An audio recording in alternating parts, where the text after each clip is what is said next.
لەوەتای ئەم گەڕەی خۆپشاندانی ناڕەزایی دەربڕین لە کۆماری ئیسلامی ئێران دەستی پێکردووە، دەسەڵاتدارانی ئێران هێزی لە ڕادەبەدەریان بەکارهێناوە بۆ سەرکوتکردنی ئەو شەپۆلی ناڕەزاییەی زۆربەی شار و شارۆچکەکانی ئێرانی گرتوتەوە. ڕێبەرانی ئاینی ئێران ئەم جارە ترسێکی زۆریان لێنیشتووە، هەرچەندە دەژڵێن لەوە ناچێت ئەم شەپۆلی ناڕەزاییە ببێتە مای گۆڕانکاری لە سیستەمی فەرمانڕەوایی ئێراندا. ناسر باباخانی نووسەر و لێکۆڵەر و مامۆستای زانکۆ لەگەڵ بەرنامەی کورد کۆنێکشنە. کاک ناسر سەرەتا سوپاس دەکەم کە ئەمڕۆ هاتی بۆ ئێرە و لێرە میوانی. سەرەتا دەمەوێت لەوە دەست پێ بکەم مەسەلەی با بڵین داخستنی ئینتەرنێتەکان، وەکو سەرۆک ترامپ دوێنێژ لە تویتێکدا ئاماژەی پێکردووە، دەڵێت ینی ئێران بۆیە ئەم کاری کردووە، وا دەزانێت بە نەبوونی شەفافیت ئیتر جیهانی دەرەوە نازانن کە چییە گوزەرێ لە ئێرانە بۆ شاردنەوەی کوشتنکاریەکانێتی. تۆ پێت وایە بە داخستنی ئینتەرنێت و ئەم هەموو گوشاری کە ئێستا لەسەر خۆپشاندەران هەیە لە ئێران بەڕاستی کۆماری ئیسلامی ئێران توانیوێتی ئەو با بڵین ئەو دەنگە کە بکاتەوە کە لە وڵاتەکەیە هەیە؟ ئەگەر ڕاستیت بوێ بەڵێ توانیوێتی تا ڕادەیەکی زۆر سنووردار کە سنووردار لەو ڕوانگەیەوە کە ئێستا ئێمە دەزانین لە ناوخۆی وڵاتدا چ دەگوزارێ، ڕەنگە زانیاریمان نەبێ، بەڵام تۆ کە دێنی ئێران دەکەی بە دوورگەیەکی دابڕاو لە تەواوی دنیا لەگەڵ دنیای ئازادی هیچ پەیوەندێکی نییە، دیارە دۆخەکە لە نێوخۆ وڵاتدا قەیراناوی و نائاساییە. دەنا ئەگەر با بڵین حەسەنی ڕوحانی سەر کۆماری وڵاتە یا خامنی ڕێبەری وڵاتە باز لە سەرکەوتن بەسەر ئەو دوژمنە وەهمیەیدا دەکەن کە لە ئەدەبیاتی سیاسی کۆماری ئیسلامیدا باوە ئەدی چۆناوچۆنە ئینتەرنێتی تەواو بە تەواوی با بڵین قەتع کراوە. نێتبڵاکس پێم وایە بەردەوام کە راپۆرت دەدا ئەو ڕۆکە گەیشتبوو 10%، یعنی کە بتویان لە هەندێک لە شارەکان هەندێک جموجۆڵی ئینتەرنێتی هەیە. مەبەستمەوەی بڵام کۆنتڕۆلەکە کراوە، بەڵام ئەوەی کە دەمەوێت لایەنێکی دیکەی پرسیارەکەی جەنابەت جواب دەمەوە ئەوەیە کە کارەساتەکە کە دەردەکەوێت بۆ وڵاتانی دیکە بۆ دەوڵەتانی دنیاوە بۆ میلەتەکانی دیکە سۆنامی پاش و ڕێخستنەوەی ئینتەرنێتەیە، چۆن هەر ئێستا ئەو عالەمەکە مردۆ بەبێ گومان لە شوێن گەلێک بوون کە خەڵکی لێبووە، ویدۆی لێساز کراوە، فیلم بەرداری کراوە، ویددیۆ هەیە، فیلم هەیە، ئەمانە دواتر ئەپلۆد دەکرێن و ئەو کات ئەمە بۆمان دەردەکەوێت کە ڕەهەندەکانی کارەساتەکە چەند زۆر بووە. کاک ناسر پێشتریش بینیومانە چەند جارێک خۆپشاندان با بڵین شەپۆلی گەوری خۆپشاندان لە ئێران دروست بووە، هەرچەندە دەڵێن لەوە ئەچێ ئەم جارە گەورەترینیان بێت. تۆ پێت وایە ئەم خۆپشاندانانە شتێکی وای لێ بێتەوە کە ببێتە گۆڕانکاری لە سیستەمی فەرمانڕەوایی ئێراندا؟ ڕەنگە بڕێک گزوو بێ وڵامی و پرسیارە تا ئێمە ڕەهەندی ئەو کارەساتێک لە ئێران ڕوویداوە بۆمان دەرنەکەی، بەڵام ئەوەی ڕاستی بێ لە هەر 10 ساڵی پاش شۆڕشی گەلانی ئێران ئێمە سەرهەڵدانی گەورەمان بینیەوە، یانێگە بگەڕێنەوە 2 ساڵ لەمەوبەر لە پێم بزانم لە بەفرامباری 2 ساڵ لەمەوبەر بوو شەپۆلی ناڕەزایەتەکان ئەبە شێوە هەبوو کەویش هەر دەکرێ بڵین بیانۆکەی کێشەیەکی ئابووری بوو، بەڵام دەتوانین بگەڕێنەوە بۆ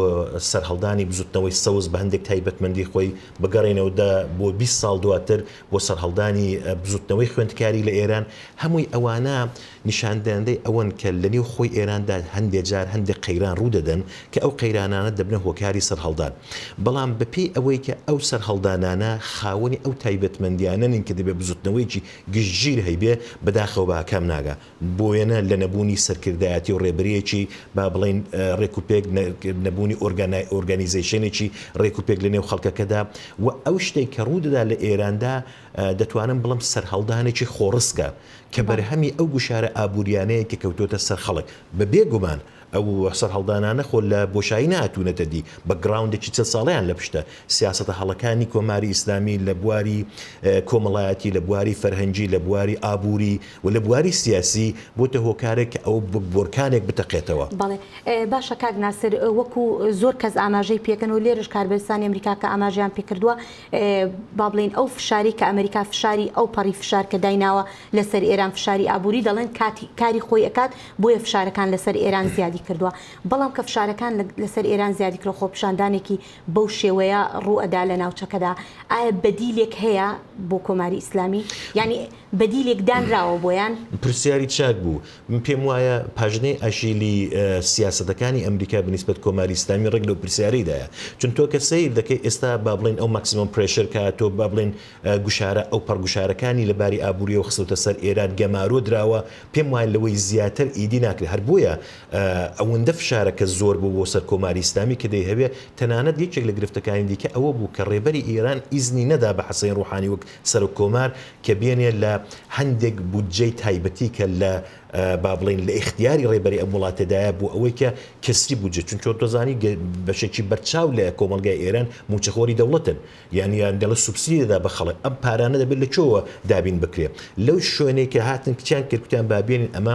نرخی بنزین بەرینە سەرێ و بەم شێوەیە بتوانین بە جۆرێک لە جۆرەکان ئەو کەسری بودجەیەکە لە ئێرانە بەهۆی ئەو وشارانە هاتوۆتە ئاراوە خەرەبوو بکەینەوە بەڵام هەر وەک باست دەکرد ئێستا ئەمریکا گرفتی سەرەکی ئەوەیە کە نازانێت دەگەڵ کام ئالترناتیو ئەگەر بێنم بە بەراوردێکی بکەم بۆ وێنە دەگەڵ عێراق لێمە لەبیرمانە کە بۆ یەکەم کارێک کەس کرا ئەوە بوو کە ماتنین ئەڵبای هاتن کۆنگرەی معارزینان لە لەندەن ساز کرد بەڵام ئەو دە معارزینەکە بوو ئۆپۆزیسیۆنێکە بوو کە قەوارەی تایبەت بەخۆی هەبوو یعنی هەندێک فەیس و سیما هەبوون کە کارتێکەری و تەنانەت ئێمە بەداخێکی گرانەوە ئەوەی کە دەگوترێ وە هەندێک کاناڵ پرۆپاگاندای بۆ دەکەن لە نێو خۆی وڵاتدا ئەو پێگەیان نیە تۆ سەیری ئەوە مەکە لە دوو شۆنان دوو فیلم هەڵدەگیرێ بۆ وێنە بۆ لایەنێکی تایبەت دوو دروشم دەدرێ ئەوەی کە بێنە سەر ئەرزی واقع نە ئەو پۆتانسیلیان هەیە بەڵێ هەندێک ئیمکاناتی مادیان هەیە لە دەرەوەی وڵات بەڵام لە نێو خۆی وڵاتدا ئەو توانایان نیە. بەڵێ کاک ناسر دەگوترێت بەو پێی کە ڕاگەێنرا ئەوەی کە زانراوە هەتا ئێستا 106 کەس لە خۆپیشاندانەکاندا گیانیان لەدەستداوە باشە دەڵێن زۆربەی ئەم ژمارێش لە ناوچەکانی باڵین کوردستانی ئێران بووە هۆکاری ئەمە چیە فشارەکە بۆچی لەسەر ئەوێ زیاترا ئەوە یەکەم جار نییە خۆ ڕۆژهەڵاتی کوردستانی ئێران بۆ شێوە دەکەوێتە ژێر تەوەژمی بابڵین کۆماری ئیسلامی و ئەو راپۆرتەی کە باس دەفەرمووی ئەمنستە ئینتەرنەشناڵیە کە